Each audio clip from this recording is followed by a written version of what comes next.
ರಾಜ್ಯದಲ್ಲಿ ಮೈತ್ರಿ ನಾಯಕರು ಹಾಗೂ ಹಸ್ತಪಡೆ ನಡುವೆ ಮತ್ತೊಂದು ಸುತ್ತಿನ ಕದನ ಶುರುವಾಗಲಿದೆ. ಮೂಡ ವಾಲ್ಮೀಕಿ ನಿಗಮದ ಹಗರಣವನ್ನ ಮುಂದಿಟ್ಟುಕೊಂಡು ಬಿಜೆಪಿ ಹಾಗೂ ಜೆಡಿಎಸ್ ನಾಯಕರು ಇದೇ ಶನಿವಾರದಿಂದ ಪಾದಯಾತ್ರೆಯ ರಣಕಹಳೆ ಮೊಳಗಿಸಿವೆ. ಇದಕ್ಕೆ ಕಾಂಗ್ರೆಸ್ ಕೂಡ ಪ್ರತ್ಯಾಸ್ತ್ರವನ್ನ ರೆಡಿ ಮಾಡಿಕೊಂಡಿದೆ.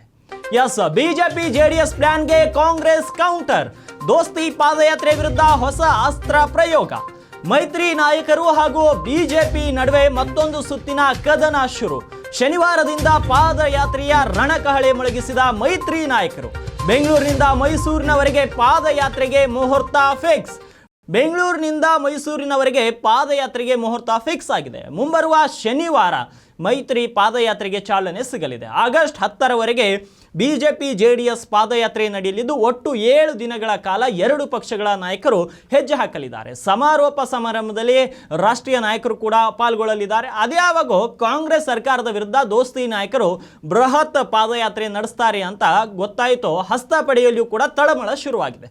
ಪಾದಯಾತ್ರೆಗೆ ಕೌಂಟರ್ ಆಗಿ ಸಮಾವೇಶವೆಂಬ ಪ್ರತ್ಯಸ್ತ್ರವನ್ನ ಬಳಸೋಕೆ ಸಜ್ಜಾಗಿದೆ ಕಾಂಗ್ರೆಸ್ ಸರ್ಕಾರ. ಬಿಜೆಪಿ ಜೆಡಿಎಸ್ ಪಾದಯಾತ್ರೆಗೆ ಕೌಂಟರ್ ಆಗಿ ಸಮಾವೇಶ ನಡೆಸಲು ಕಾಂಗ್ರೆಸ್ ತೀರ್ಮಾನಿಸಿದೆ. ರಾಜ್ಯದ ಎಲ್ಲ ಜಿಲ್ಲೆಗಳಲ್ಲಿ ಎಲ್ಲ ತಾಲೂಕುಗಳಲ್ಲಿ ಸಮಾವೇಶ ಮಾಡಲಿದೆ. ಸಿಎಂ ಸಿದ್ದರಾಮಯ್ಯ ಸರ್ಕಾರಿ ನಿವಾಸದ ಸಭೆಯಲ್ಲಿ ಈ ನಿರ್ಧಾರ ತೆಗೆದುಕೊಳ್ಳಲಾಗಿದೆ ಎನ್ನುವ ಒಂದು ಸ್ಫೋಟಕ ಮಾಹಿತಿ ನಿಮ್ಮ ಉತ್ತರ ಕರ್ನಾಟಕ ನ್ಯೂಸ್ಗೆ ಲಭ್ಯವಾಗಿದೆ. ಸಂಪುಟ ಸಹೋದ್ಯೋಗಿಗಳ ಜೊತೆಗೆ ಸುಮಾರು 2 ಗಂಟೆಗಳ ಕಾಲ ಸಭೆ ನಡೆಸಲಾಗಿದ್ದು ಬಿಜೆಪಿ ದಳ ಆರೋಪಗಳಿಗೆ ತಿರುಗೇಟು ನೀಡುವ ಬಗ್ಗೆ ಚರ್ಚೆ ಕೂಡ ನಡೆದಿದೆ.